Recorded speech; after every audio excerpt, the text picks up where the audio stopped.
Good to see you here, because today's discussion centers on a fascinating aspect of Park Shin-hye's career that often goes under-examined, and that is her relationship with genre selection, which reveals far more about her strategic positioning than casual viewers might initially assume. If you trace her filmography carefully, you'll notice that while she has explored multiple genres, from melodrama to romantic comedy and even thriller elements, she rarely commits to roles that would radically disrupt her public image. And this calculated restraint has created a paradox where she is both versatile and typecast at the same time.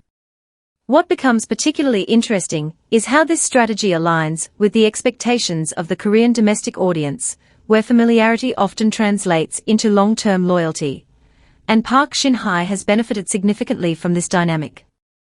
However, in recent years, especially as global audiences have become more influential due to streaming platforms, there has been growing discussion about whether she should take more risks to expand her international recognition beyond her established fanbase. Some viewers, particularly in online forums, argue that her performances, while technically solid, sometimes lack the unpredictability that defines breakout global stars, yet others counter that her consistency is precisely what makes her enduringly relevant.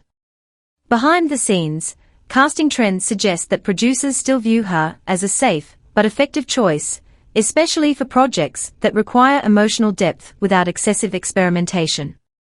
Her recent appearances indicate a subtle shift, where her characters are written with more nuance and less reliance on traditional romantic tropes, suggesting that she is gradually repositioning herself rather than making abrupt changes. This slow evolution might not generate immediate headlines, but it builds a long-term narrative of growth that is often more sustainable than sudden reinvention.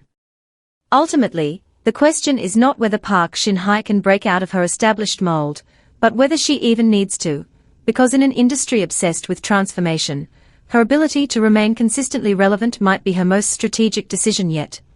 So do you think stability is her greatest strength, or could it eventually become a limitation?